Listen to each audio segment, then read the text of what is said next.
La médecine traditionnelle chinoise est un système global des différents aspects.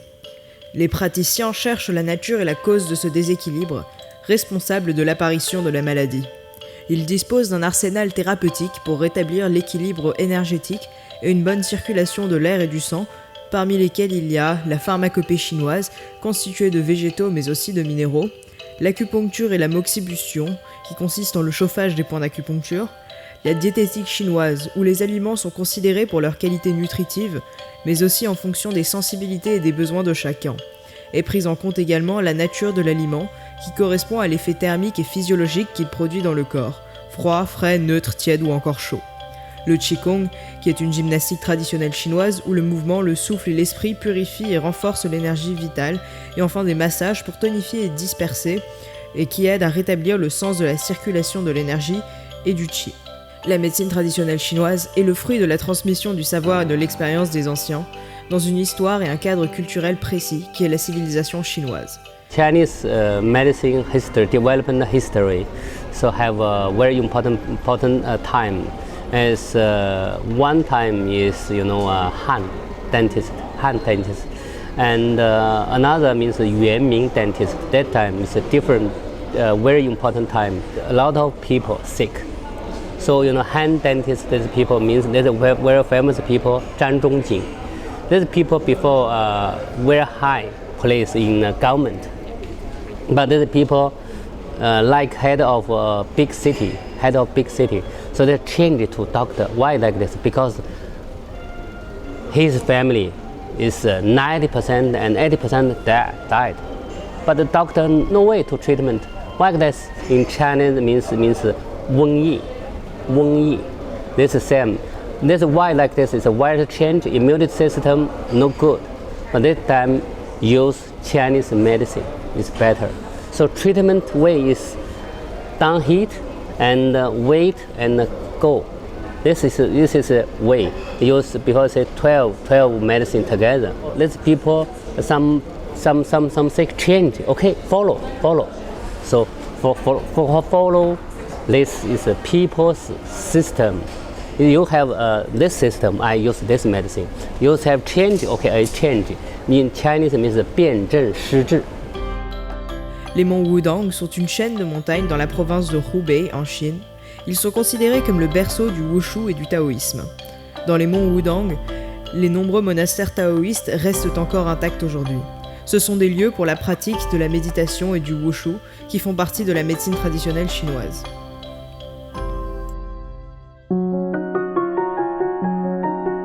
La Chine antique est la période des empereurs mythiques, comme Huangdi, l'empereur jaune, Shennong, le divin laboureur, ou encore Fuxi, à qui on attribue la rédaction du I Ching, le livre des mutations.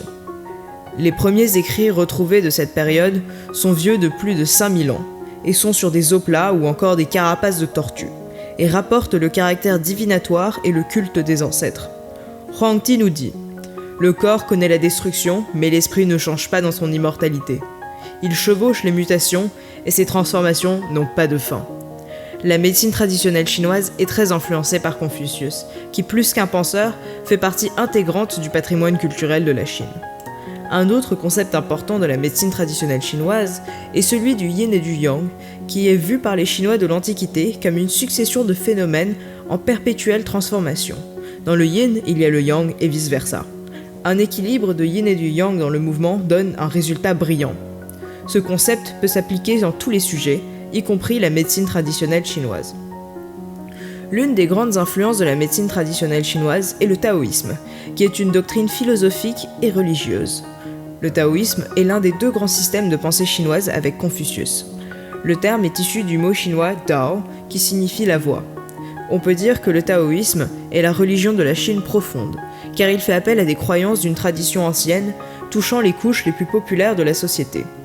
养生方面有动功和静功两结合的呢，有静功都是在那个打坐修炼当中，也是一种养生的方法。还来主要是在动功来主要是太极拳里边，光这个太极拳哈，它既能是动功，也代表是。Par ailleurs, le bouddhisme, introduit au 1er siècle de notre ère, a développé la théorie de l'épanouissement, qui a pour but de se débarrasser de l'intentionnalité du désir, et donc de l'état de perpétuelle insatisfaction qui nous lie à la roue samsara, le cycle des renaissances. La théorie de la médecine traditionnelle chinoise est soumise au matérialisme et à la dialectique de pensée antique qui est fondée sur les concepts de l'équilibre du yin et du yang, de l'harmonisation des 5 éléments, de l'expression du yin et du yang sur les mouvements des 5 éléments et sur l'étude des organes et du système circulatoire sanguin et de l'air. Le diagnostic et le traitement se fait à partir des observations du visage et du pouls pour déduire un bon fonctionnement du corps. En comparant le corps humain à une voiture, le yin représente alors l'essence et le yang le moteur. Par conséquent, pour qu'une voiture roule vite, il faut un moteur puissant et beaucoup d'essence. En continuant dans ce raisonnement, les organes seraient les pièces mécaniques, le système sanguin les câbles qui relient les pièces, le yang le moteur et le yin l'essence. La médecine traditionnelle chinoise a une longue histoire. Elle date de plus de 3000 ans. Elle est originaire du bassin du fleuve Jaune. Depuis, plusieurs courants de pensée ont été développés ainsi que l'émergence de différentes méthodes de traitement comme la phytothérapie ou encore l'acupuncture. Durant les dynasties Xia et Shang, de 2100 à 1600 avant Jésus-Christ, on peut noter l'apparition du vin médical, de la soupe de plantes médicale, ainsi qu'une pratique hasardeuse de la médecine traditionnelle chinoise. Durant la dynastie Zhou, de 1049 à 221 avant Jésus-Christ, on peut noter l'apparition d'un diagnostic avec l'observation des yeux, l'odeur de la bouche, des selles, ainsi que des questions de sensation. Durant les dynasties Qin et Han, de 221 avant Jésus-Christ à 220 après Jésus-Christ, on peut noter la formation des premiers médecins chinois en théorie classique, celle de l'empereur jaune, qui est un résumé de l'expérience accumulée au cours du développement de la médecine traditionnelle chinoise, rassemblant l'anatomie humaine, le diagnostic, la physiologie, le traitement, la prévention, etc., ainsi que l'élaboration d'une approche globale plus élaborée. Depuis les dynasties Qin et Han, on peut noter le développement du transport, et donc diverses herbes provenant de régions éloignées arrivent à entrer dans les plaines centrales, contribuant ainsi à enrichir les connaissances de la médecine, ainsi que l'identification de la plante contre la toux. Durant les dynasties du Nord et Sud, Sui Tang, 5 dynasties et 10 royaumes, de 420 à 960 après Jésus-Christ, on peut noter le développement du diagnostic grâce à l'identification de 31 sensations de pouls différentes. Durant les dynasties Song Nord et Sud, de 960 à 1279 après Jésus-Christ, on peut noter la mise en place de la part du gouvernement d'un bureau du médecin impérial, ainsi que l'élaboration d'une sculpture en bronze constituant la carte des points d'acupuncture, 354 points, et la compilation d'expériences et connaissances en acupuncture. Le diagnostic du pouls est essentiel pour déterminer le défaut du fonctionnement du corps. Le recensement de ces 31 sensations de pouls permet de capitaliser plus de 2500 ans d'expérience. Par exemple, le pouls flotte ou le pouls nage comme un poisson ou une crevette, etc. Ces sensations constituent des symptômes et des dysfonctionnements du corps. Durant les dynasties Ming et Qing, de 1368 à 1972 après Jésus-Christ, Li Shizeng, qui a vécu entre 1518 et 1593, qui est un médecin herboriste et naturaliste chinois, qui pendant 27 ans a écrit plus de 800 articles de référence sur les plantes dans le Compendium des plantes, une collection contenant 1892 sortes de plantes médicales avec plus de 10 000 combinaisons de plantes pour traiter des maladies. Durant la dynastie Qing, la médecine occidentale arrive en Chine, se rencontre alors la médecine traditionnelle chinoise, occidentale et intégrative. La médecine traditionnelle chinoise est basée sur l'accumulation des expériences.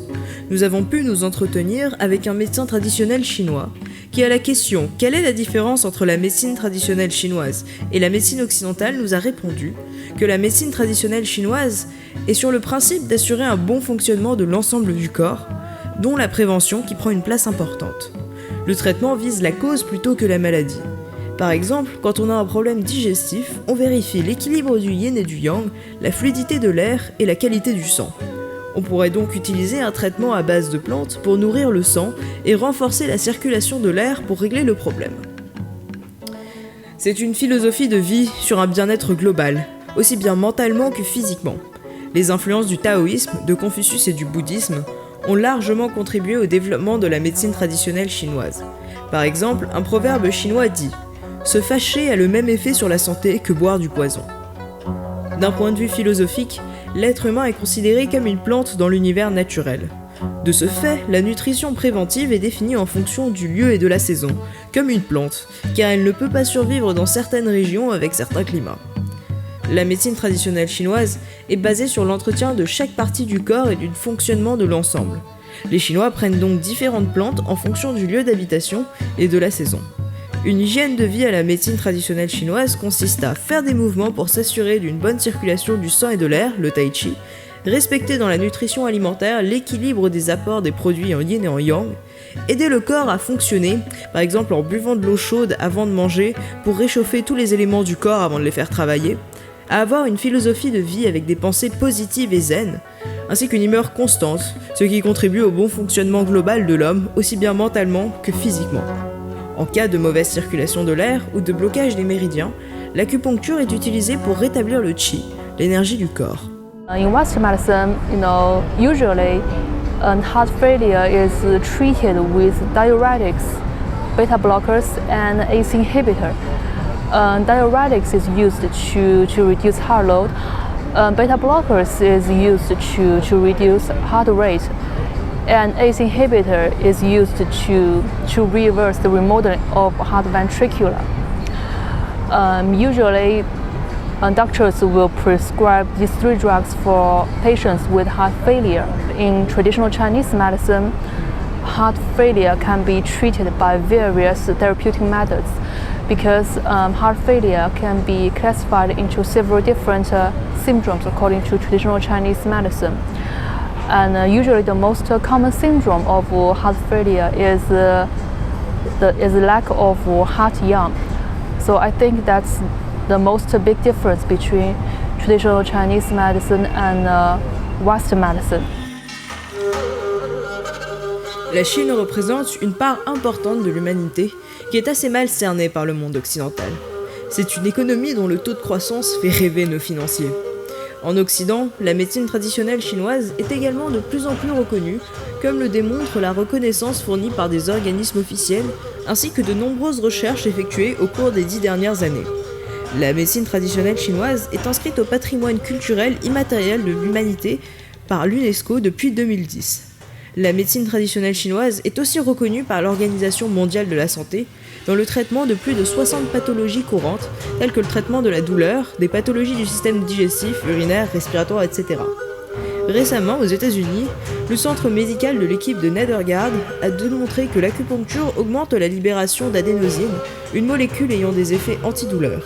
Ce niveau d'adénosine étant multiplié par 24 et la douleur réduite de 2/3. En Allemagne, 77% des établissements de santé intègrent déjà les médecines issues d'autres cultures, dont la médecine traditionnelle chinoise, en particulier l'acupuncture, à leur protocole de soins contre la douleur. Depuis 2000 ans, de nombreux essais cliniques randomisés sont menés en Suède et au Danemark.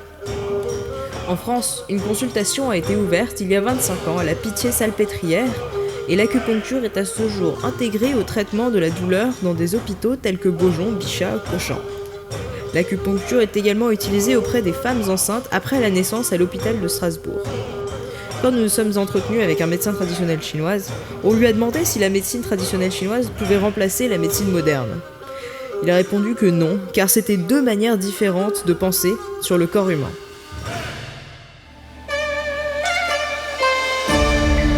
La médecine traditionnelle chinoise est utilisée contre des maladies modernes telles que l'H1N1. Nos recherches ont démontré que la Chine a développé un équivalent au Tamiflu, composé de 12 plantes qui traitent individuellement les symptômes de la maladie.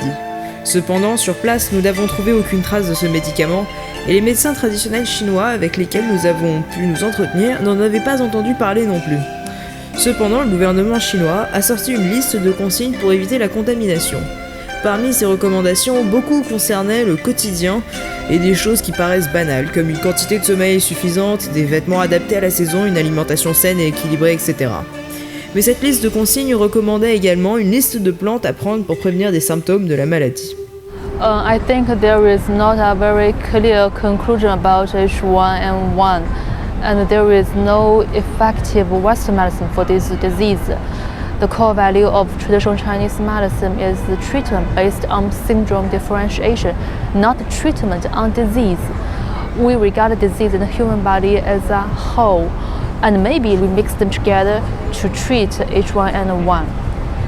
I don't believe this will work out because a formulation is very complicated. It doesn't mean that you combine all the effective ingredients together, it can work. The formulation should be matched to the patient and the disease. It's not like a Western medicine. It's a chemical substance. You can invent it in the laboratory, but traditional Chinese medicine must be matched to people and the disease. And let's talk about the H1N1. And in our TCM, we just think not it's the problem. We just admit it's the infectious disease. In our TCM, we just say it's the whole thinking, not to know the just like a black box theory. So in our TCM, the H1N1, we think it's a heat disease and have the fever, and it also have some other symptoms. So in our TCM, we just use worm disease problem. In 2009, our Chinese government just published a notice use how to use TCM herbs and TCM method to prevent the H1N1. And in that talk, tell me that we just divided the H1N1 symptom into some part and to prevent it. On peut aussi appliquer la médecine traditionnelle chinoise à d'autres maladies comme la malaria. Actually, malaria exists in ancient times. Traditional Chinese medicine focus on the human body and the disease, not disease itself. As to malaria, I think it's also based on symptom differentiation. If the patient has a high fever and a constipation, that means that he has a lot of heat in his body. So at this time, we can prescribe herbs that are cool and cold in nature to clear away the heat from the body. We can use the method of purgation. There are 6 evils in traditional Chinese medicine: heat, cold, wind, dampness, dryness, and fire. And malaria becomes, I think belongs to one of them. And whether the patient can recover depends on the pathogenic factors and on the balance between pathogenic factors and healthy qi. Quand nous avons demandé à un médecin traditionnel chinois si la médecine traditionnelle chinoise pouvait changer la voie du développement de la médecine moderne, il a répondu peut-être, tout à ses limites. Quand la médecine moderne sera allée encore plus loin dans l'état d'esprit de s'intéresser aux choses de plus en plus petites, peut-être qu'il y aura un retour vers une pensée plus globale. Comme le dit le proverbe, les choses se développeront dans des directions opposées quand elles atteindront des extrêmes.